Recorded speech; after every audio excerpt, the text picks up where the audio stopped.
الإخوة، السلام عليكم ورحمة الله وبركاته.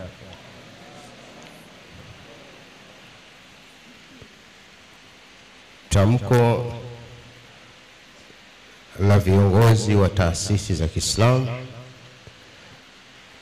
linalotolewa leo mbele yenu, viongozi wa jumuiya na taasisi mbalimbali za Kiislamu na wanahabari, leo tarehe 20 mwezi wa 11 2025, likianza kwa kusema assalamu alaikum wa rahmatullahi wa barakatuh.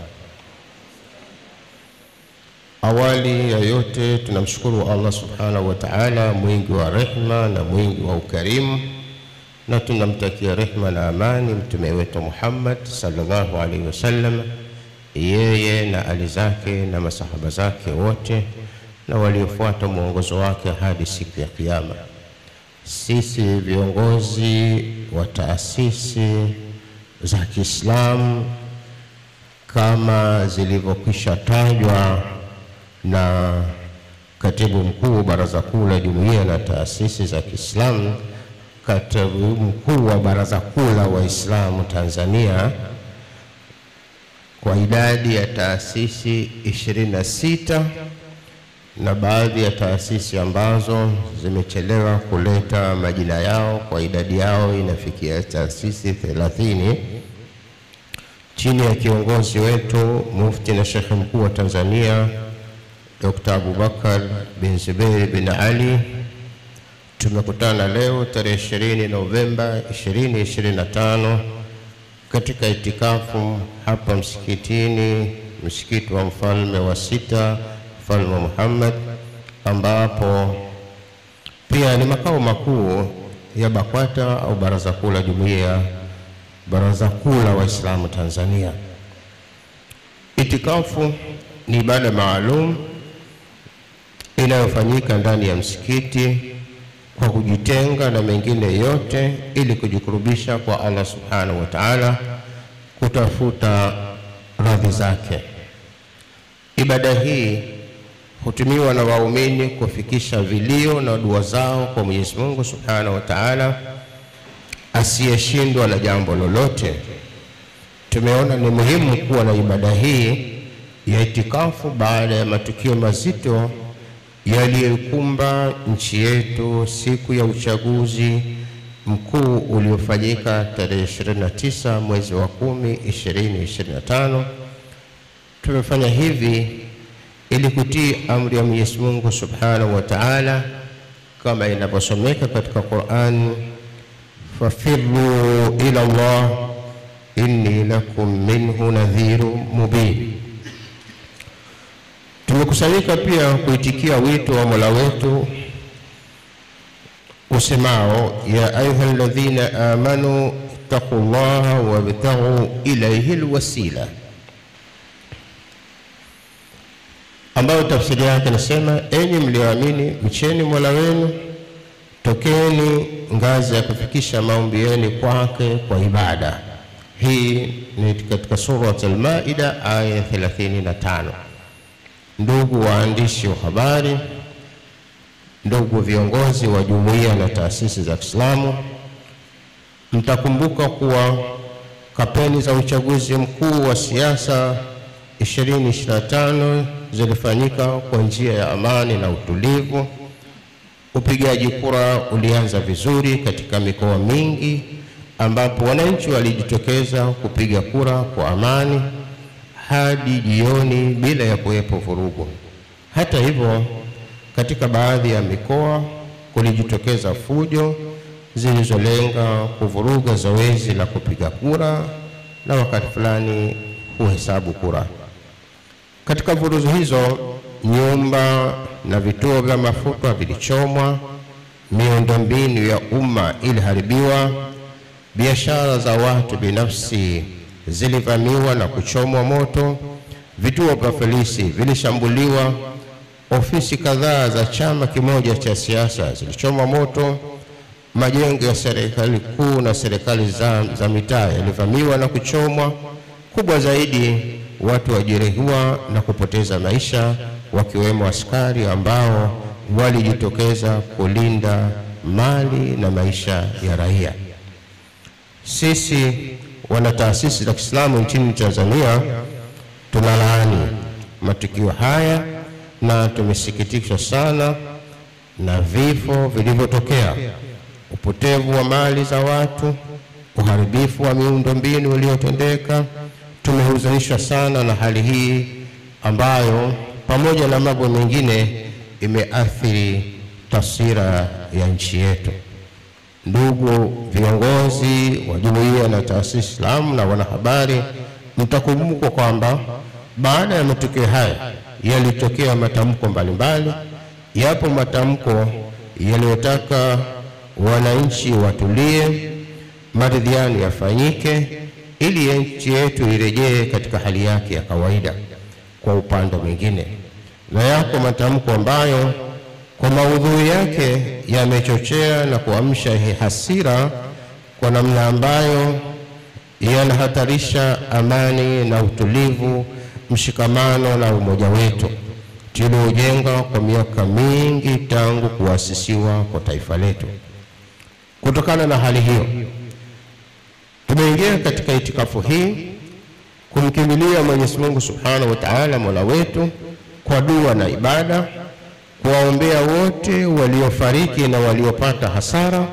Tunamwomba Mola wetu awape badili ya kile walichokipoteza au walivyovikosa, na tunambembeleza Mwenyezi Mungu Subhanahu wa Ta'ala atushike mkono katika tukafakari njia sahihi ya kuivusha nchi yetu, na tunamwomba atupe nguvu na busara ya kukikabili kipindi hichi kigumu bila mpasuko, ili wananchi wote tuendelee kuishi salama na amani.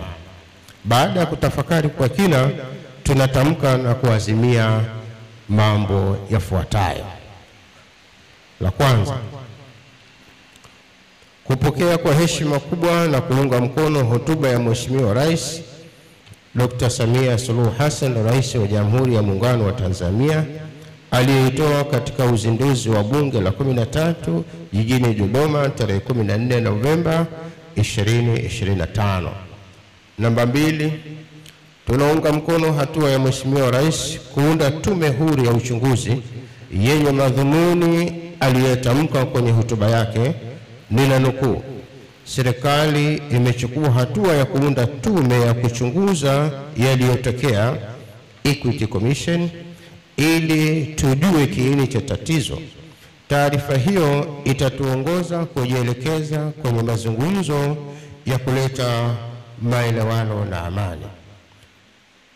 Maneno haya yana hekima ya uongozi, sisi tunaunga mkono kikamilifu. Mwenyezi Mungu Subhanahu wa Ta'ala anasema, ya ayyuhalladhina amanu in ja'akum fasiqun binaba'in fatabayyanu an tusibu qauman bijahala fatusbihu ala ma fa'altum nadimin. Hii ni katika sura Al-Hujurat aya 6. Mtu fasiki akikujieni na habari, ichunguzeni habari hiyo kwanza ili kupata uhakika wake, msije mkamwadhibu au mkamhukumu mtu kwa kutojua, mkawa kwa mlioyatenda mmo katika majuto makubwa. La tatu, tunaunga mkono mchakato wa maridhiano ya kitaifa uliopendekezwa na Mheshimiwa Rais. Tuko tayari kushiriki na kuchangia kikamilifu, kwa kuwa tunaamini kwa dhati kuwa maridhiano ni sehemu ya maadili ya dini yetu ya Kiislamu, kama inavyosomeka katika Qur'ani, fa aslihu bainahuma bil adli wa aqsitu inna Allaha yuhibbul muqsitin. Hii ipo katika sura Al-Hujurat aya 9. Fanyeni suluhu baina yenu kwa haki na uadilifu, hakika Allah Subhanahu wa Ta'ala anawapenda watu waadilifu.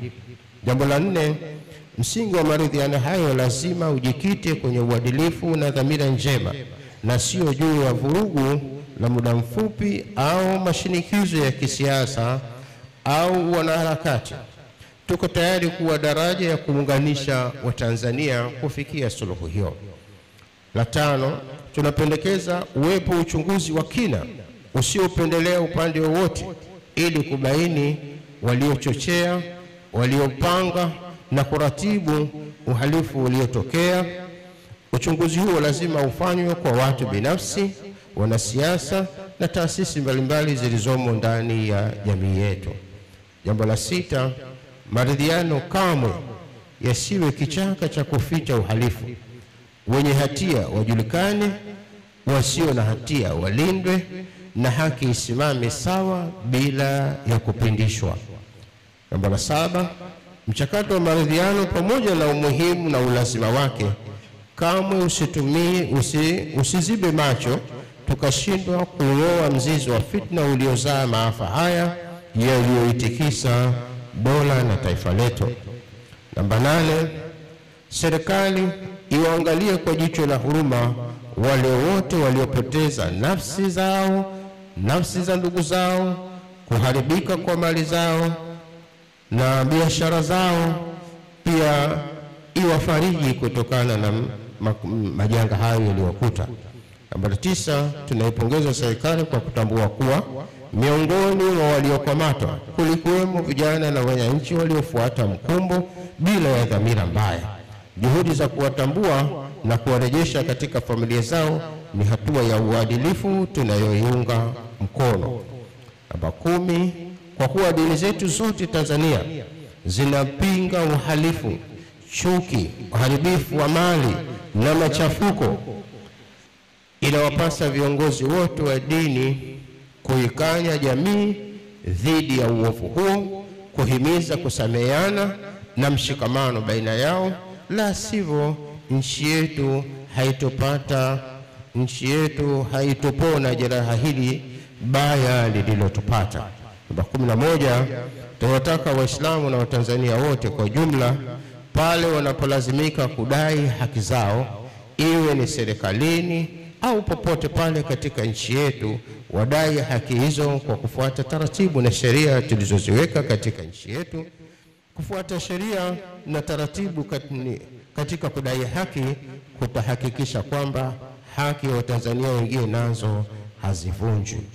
12, tunayaagiza madawati mbalimbali ya dini zetu yanayotuunganisha na wenzetu wa dini nyingine kufanya haraka kuratibu mkutano wa viongozi wakuu wa dini kwa lengo la kuinusuru nchi yetu na kuirejeshea amani yake. Tunao wajibu wa kuhakikisha kwamba tunaendelea kuishi kwa umoja na mshikamano. Tunawaomba wote katika kipindi hichi kuendelea kuwa watulivu, wenye subira kwa haya yaliyotokea. Namba 13, tunawaomba Watanzania wasikubali kuchochewa na mijadala inayoendelea katika mitandao ya kijamii na majukwaa mengine yanayopandikiza chuki za kidini, kikabila, kikanda au ubaguzi wa aina yoyote. Namba 14, tunawaasa vijana wetu kuitumia siku ya tarehe 9 Disemba au tunawaasa vijana wetu kuitumia siku ya tarehe 9 Disemba kukaa nyumbani na wazazi wao, kuliombea taifa letu na kufanya ibada kama sehemu ya kudumisha amani na utulivu wa taifa letu. Pia tunawaasa wasishiriki katika mikusanyiko yoyote siku hiyo, kwani inaweza kuchochea fujo na vitendo vya uhalifu. Namba 15, tumebaini kuwepo kwa hila za kupandikiza katika jamii yetu, hila ya chuki, uhasama na majaribio ya kutugonganisha na kutugawa kwa misingi ya dini. Tunawaasa viongozi wetu wa dini wote popote pale walipo kuzikataa hila hizi na kuwaelimisha waumini wetu juu ya hatari zake kwa umoja na mshikamano wetu wa kitaifa. Namba 16, tunawaagiza Waislamu wote katika misikiti yao, madrasa zao, zawia zao, vyuo vyao na katika kila mkusanyiko wao na Kaaba bikum rabbi laula duaukum faqad kadhabtum fasawfa yakunu lizama. Hii utaipata katika surati al-Furqan aya 77. Sema, ewe Muhammad, Mola wangu hana haja ya kujipendekeza kwenu, awajali hali ya kuwa ninyi hamumuombe. Namba 17, tunaonasihi viongozi na Waislamu wote kuepuka kauli za matamshi ambayo yanachochea na kuhamasisha mpasuko katika jamii.